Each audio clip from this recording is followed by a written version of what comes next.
Bundelkhand expressway विकास का नया मार्ग, इस बारे में अविरल टाइम्स के राजनैतिक समीक्षक मृत्युंजय दीक्षित विस्तार से बता रहे हैं। प्रधानमंत्री नरेंद्र मोदी ने अपनी बुंदेलखंड यात्रा के दौरान जालौन के कैथेरी गांव में बने मंच से 14,800 करोड़ से निर्मित 296 किमी लंबे 4 लेन 6 लेन विस्तारीकरण बुंदेलखंड एक्सप्रेसवे राष्ट्र को समर्पित करते हुए भविष्य के विकास व राजनीति के नए आयामों का संदेश दिया। प्रधानमंत्री ने बुंदेली में जनसभा को संबोधित करना शुरू किया और हर बार की तरह इस बार भी प्रतीकों व महापुरुषों को नमन किया। प्रधानमंत्री ने अपने संबोधन में कई बड़े संदेश दिए, जिनसे यह साफ हो गया है कि भारतीय जनता पार्टी मिशन 2024 के कितनी सतर्क व सजग होकर अपनी तैयारी कर रही है। भाजपा आलाकमान स्वयं पूरी तरह सक्रिय है तथा अपने कार्यकर्ता को भी पूरी तरह से सक्रिय रख रहा है ताकि चुनावों के दौरान किसी प्रकार की कोई कमी न रह जाए। प्रधानमंत्री नरेंद्र मोदी ने अपने संबोधन में कई बड़ी बातें कही, जिनके दूरगामी राजनीतिक, सामाजिक व आर्थिक निहितार्थ हैं। प्रधानमंत्री के संबोधन से कुछ राजनीतिक दलों व उनके नेताओं को भारी पीड़ा हुई, जिसके बाद वे तुरंत ट्वीट करने लगे और टीवी पर आकर अपना संदेश देने को मजबूर हो गए।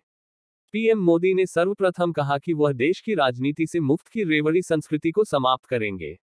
उन्होंने युवाओं को चेतावनी भरे लहजे में कहा कि ऐसी राजनीति कर वोट बटोरने वालों से सावधान रहें, इससे देश को नुकसान हो रहा है। रेवड़ी संस्कृति वाले कभी एक्सप्रेसवे, डिफेंस कॉरिडोर, एयरपोर्ट नहीं बनवाएंगे, वह तो रेवड़ी में फंसाकर खुद के खजाने भरेंगे। मोदी जी के बयान से सबसे अधिक घबराहट सपा मुखिया अखिलेश यादव और आम आदमी पार्टी के नेताओं को हो गई। दिल्ली के मुख्यमंत्री अरविंद केजरीवाल सबसे पहले ट्विटर पर सक्रिय हो गए और फ्री राजनीति का समर्थन करने लग गए। अरविंद केजरीवाल आजकल प्रधानमंत्री बनने का सपना देख रहे हैं और हर राज्य के विधानसभा चुनाव में फ्री बिजली, पानी और स्वास्थ्य सुविधाओं का नारा देकर जनमानस को खरीदने का असफल प्रयास कर रहे हैं। प्रधानमंत्री नरेंद्र मोदी ने अपने संबोधन में बुंदेलखंड स्वाभिमान का उल्लेख करते हुए मेजर ध्यानचंद जैसी हस्तियों का नाम लिया। उन्होंने मुख्यमंत्री से पर्यटन सर्किट बनाने के साथ एक्सप्रेसवे के किनारे के जिलों में किलों का उल्लेख करते हुए कहा कि अब दुनिया भर के लोग यहां के किले देखने के लिए आएंगे।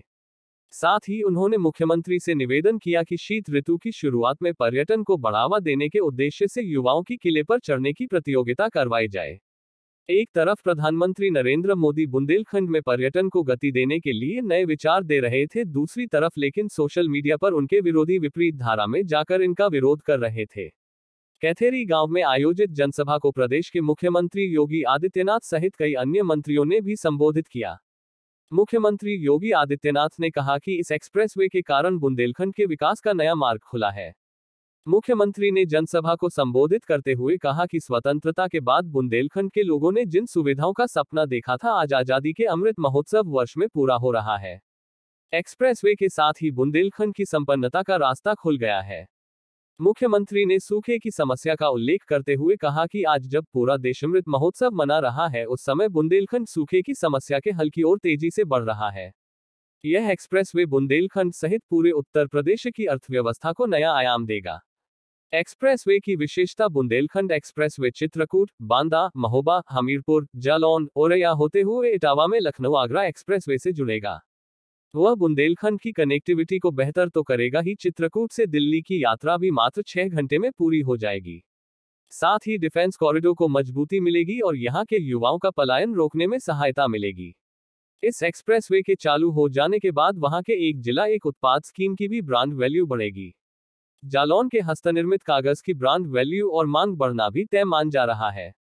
यहाँ की जरी की साड़ियों, रेडीमेड गारमेंट्स और होजरी उत्पादों को भी बड़ा बाजार मिलने से उसकी संभावनाएं बढ़ जाएंगी। हमीरपुर की जूती को भी देश दुनिया जानेगी और उससे बाजार मिलेगा। बुंदेलखंड के कम विकसित क्षेत्रों में कृषि, वाणिज्य, पर्यटन तथा उद्योगों को बढ़ावा मिलेगा। उत्पादन इकाइयों, विकास तथा कृषि उत्पादन क्षेत्रों को राष्ट्रीय राजधानी क्षेत्र से जोड़ने हेतु औद्योगिक कॉरिडोर के रूप में सहायक होगा। 4 रेलवे पुल, 14 दीर्घ सेतु, 286 लघु सेतु, 224 अंडरपास, 19 फ्लाईओवर, 6 टोल प्लाजा व 7 हैंड प्लाजा का निर्माण पूर्ण हो चुका है। 13 स्थानों पर इंटरचेंज की सुविधा मिलेगी। इसके दोनों किनारा पर 7 लाख पौधारोपण किया जा चुका है। पिछली सरकारों ने बुंदेलखंड को बंजर मानकर छोड़ दिया था।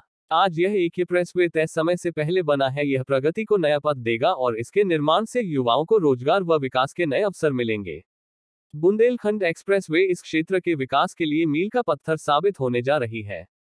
प्रदेश में डबल इंजन की सरकार में जहां गति शक्ति की योजना से विकास हो रहा है, वहीं प्रदेश के विरोधी दल सरकार पर बिना किसी प्रमाण के लगातार तंज कस रहे हैं, जिसका परिणाम उन्हें विधानसभा चुनावों के बाद लोकसभा उपचुनावों में भी मिल चुका है, लेकिन वह सुधर नहीं रहे। जनसभा में प्रधानमंत्री नरेंद्र मोदी ने जनता से 6 लाख गांव में 15 अगस्त तक महापुरुषों की याद करते हुए भारी भीड़ के साथ अमृत महोत्सव मनाने का आह्वान किया है, जिसके माध्यम से देश के अंदर राष्ट्रवाद की एक नई बयार बहने के संकेत मिलने जा रहे हैं। साथ ही प्रधानमंत्री ने हर घर तिरंगा अभियान में बढ़ चढ़कर हिस्सा लेने की बात कही है। प्रधानमंत्री के संबोधन से साफ संकेत मिल रहा है कि आगामी दिनों में रेवड़ी कल्चर के खिलाफ कुछ कठोर कदम उठाए जाएंगे और 15 अगस्त का दिन कुछ बहुत खास होने जा रहा है। अब राष्ट्रवाद और विकास एक दूसरे के पूरक बनने जा रहे हैं।